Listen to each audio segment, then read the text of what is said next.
Our next guest is Royal Editor for the Daily Mirror, Russell Myers. Russell, wonderful to have you back.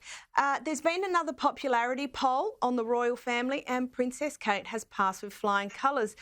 What in your view makes her so popular? Well, hi again. I mean, yeah, another day, another poll. It seems that we sort of can't escape them at the moment, and especially because we've a lot of talk about slimmed down monarchy. Who are the big royals going to be sort of leading the royal family into the future? But of course, I think it goes without saying, doesn't it, that Princess Kate has really shown her true colours. Certainly over the last couple of years, we've seen her really centre down into the topics that are of real interest to her, talking about kids' education, literacy. And I think that when you look at the change that she is trying to make, and of course what she has on her shoulders, as well as William, there's an awful lot of responsibility. And because there's no more Harry and Meghan, obviously Prince Andrew has had to step down for obvious reasons, then, you know, her and Prince William have an awful lot at stake. And certainly the burden of responsibility is with them.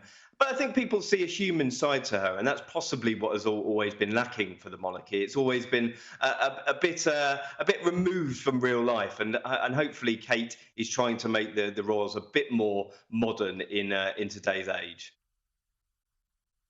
And do we know how that is managed internally? And how do the other senior royals, I suppose, how do they feel about that? How do they work around that?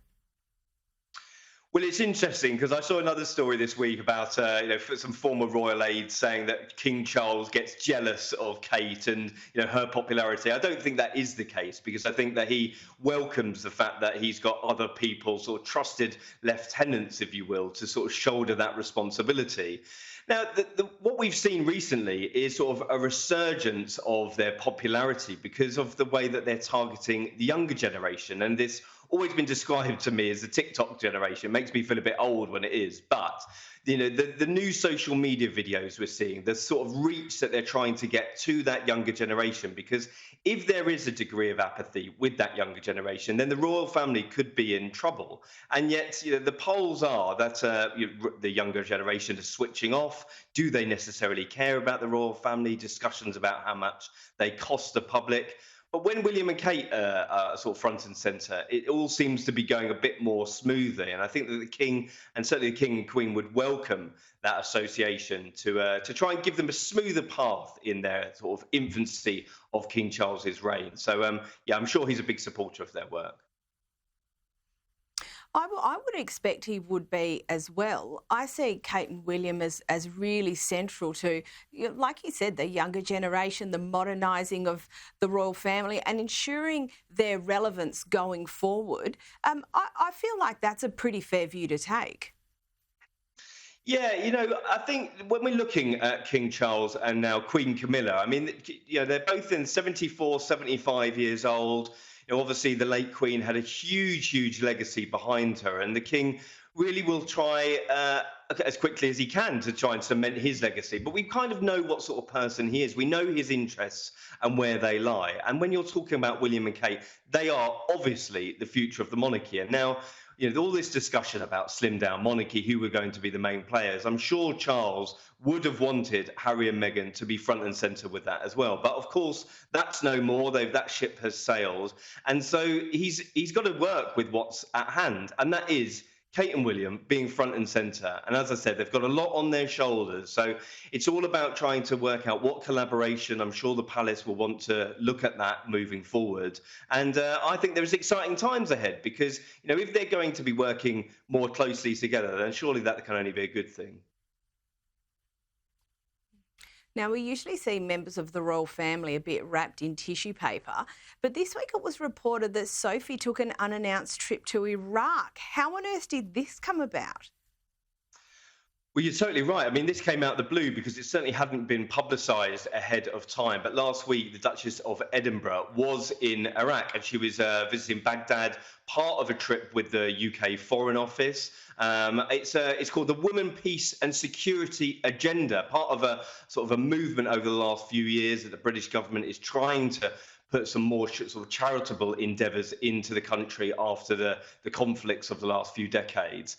And why Sophie is sort of more adept at working in this sphere is she's done an awful lot of work with charities about sexual violence, especially in conflict regions. We've seen her working in Central Africa over the last couple of years. And, I think certainly she's been described as the royal family's secret weapon in the past. I think hopefully we will try and see a bit more of her work because it's always gone under the radar. I mean, we've had so much sort of scandal and infighting over the last couple of years, especially with the royal family. But her work is really, really very, very worthy. And I think that's certainly worthy of more airtime. So, it would be great to see more of this work in the future. And hopefully we'll get the opportunity. Now, we saw a great report this week from the Daily Mirror about claims in an FBI file that the IRA plotted to kill the late Queen while she was in the US. Can you run us through these allegations? They're quite out there. They are indeed. I mean, I absolutely love this story. I thought we can't claim complete credit for it because it was from a Freedom of Information request by a US broadcaster, and it was in sort of traction with the late Queen's passing, and it sort of has emerged from this mountain of secret files that have been unearthed from the FBI that there was an assassination attempt in 1983 in the US when the Queen and Prince Philip were on a royal visit. And it emerged that this plot had been foiled, that somebody was potentially going to drop an object from the Golden State Bridge as the Royal Yacht Britannia was sailing underneath. Now, this sort of tells you what sort of threats the royal family are. The constant threat, of course, we now have the new threat of global terrorism. But this threat was about the Irish Republican movement. And the IRA, of course, were sort of a real threat to the royal family. I mean, in 1979, Lord Mountbatten, the Queen's cousin, had been murdered by the IRA. And it tells you sort of that threat was ever present, not only at that time, but it's something that the royal family do have to consider all the time. I've spoken to senior police officers throughout the sort of Queen's passing and the coronation about fixated peoples, the threat of global terrorism, and just a fascinating sort of treasure trove of information. And I think, of course, the Queen has passed now. Maybe we'll see more of these documents unearthed, and I think it's only just more fascinating from a historical point. And hopefully we'll get to see more of this in the future. Now, also this week, the world lost international treasure, Tina Turner. Apparently, King Charles plans to honour her. What does he have on the cards? Well, I mean, the death of a legend, really, the queen of rock and roll. And we saw after her death on Wednesday, Tina Turner was celebrated by the Welsh Guards at Buckingham Palace. They were playing her hit single, Simply the Best. And I mean, his association, King's association with Tina Turner, goes back right to the 80s. He met her in 1986, where at Wembley Stadium at a Prince's Trust concert, and met her many times throughout the years at concerts and her charitable associations in the UK. And I think, the passing of a legend, that it was quite right and forthcoming that the King did put this tribute together for Tina Turner. And do you think that that's part of, I suppose, the special role that the royal family has, where it kind of sits, between celebrity and maybe politics, but it gives it the opportunity to do these sorts of things, right?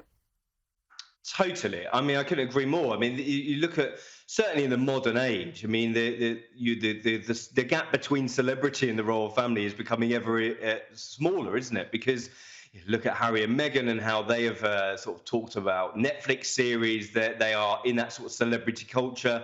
You have Kate and William, two of the most famous people in the world, and whenever they're photographed, it goes all around the world. And, royalty and celebrity sort of go hand in hand, because they the royals do need that sort of celebrity push sometimes to get their agendas out there, help them with their charitable endeavours. And certainly Tina Turner was a big favourite of the King. I'm sure he will be mourning her passing, as many people around the world are, certainly this week.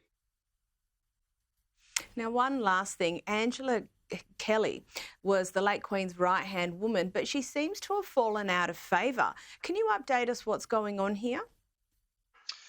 Well, certainly an interesting development over the last couple of weeks because talk of the king banning the Queen's right-hand woman from revealing more royal secrets. Now, this sort of go back to Angela Kelly was sort of the Queen's late Queen's confidant, her right-hand woman, if you will, by her side for many decades, and one of those only trusted people who have ever been sort of in that inner circle. And before her death, she gave Angela Kelly the right to write a series of books about her time within the royal household. And two of those have been published. We understand that there was a 3-book deal. Now, when the king sort of came to the throne, he necessarily didn't want to kick his legacy off on that sort of note. So a deal was done, we understand, that Angela Kelly was made to sign a non-disclosure agreement. The Queen had promised her sort of living quarters for the rest of her life.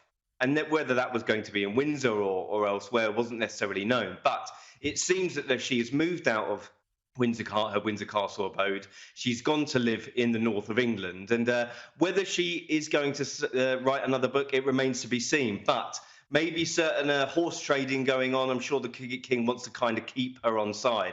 But it will be fascinating to read another Angela Kelly book of her time within the royal household as the Queen's right-hand woman. But maybe we're going to have to wait a little bit longer if King Charles has his say on this one. I think she's the kind of woman you'd probably want to keep on side just quietly. But look, Russell Myers, thank you so much for joining us this evening. We'll speak with you shortly. Goodbye. Thanks very much. My pleasure.